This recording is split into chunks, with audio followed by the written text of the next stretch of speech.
ශ්‍රී ලංකාව හා දකුණු අප්‍රිකාව අතර දෙවන 20 තරගය නිමා වුණේ ශ්‍රී ලංකා කණ්ඩායමට ඉතා අමිහිරි පරාජයක් අත්කර දෙමින්. කාසිවාසී දිනා ශ්‍රී ලංකා කණ්ඩායම ප්‍රථමයෙන් පන්දුවල පහර දීමට තීරණය කළ අතර ශ්‍රී ලංකා කණ්ඩායමට සියලු දිනා දෙවි ලබාගත හැකි වූයේ ලකුණු 103ක් පමණයි. මේදී කුසල් ජනිත් පෙරේරා ලකුණු 30ක් සහ බානුක රාජපක්ෂ ලකුණු 20ක් රැස් කිරීමට සමත් වුණා. පන්දු යැවීමේදී තාබරි ශම්සි කඩලු 3ක් සහ ඒඩන් මාක්‍රම් කඩලු 3 බැගින් ලබා ගැනීමට සමත් වුණා.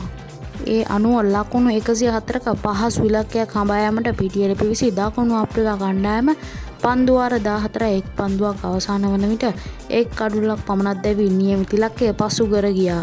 මෙහිදී ක්වින්ටන් ඩිකොක් ශ්‍රී ලංකාවට තම ප්‍රථම අර්ධශතකය වාර්තා කරමින් ලකුණු 58ක් රැස් කිරීමට සමත් වුණා.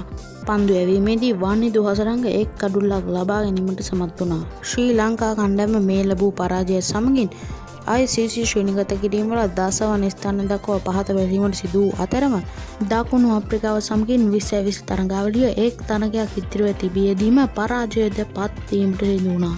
ශ්‍රී ලංකාව මේ ලබාගත් ලකුණු 103 වාර්තා වුණේ කෙත්තාරාම් පිටියේදී ප්‍රථමයෙන් පන්දුවට පහර දී ලබාගත් 3 වන අඩුම ලකුණු සංඛ්‍යාව ලෙසයි.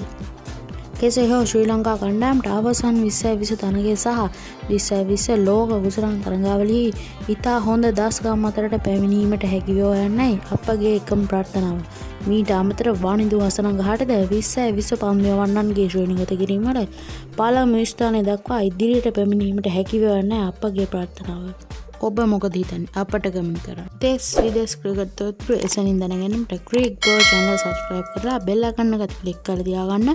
තවත් මෙවැනි උණුසුම් ක්‍රිකට් පොතකින් ඉක්මනින් හමු වෙමු.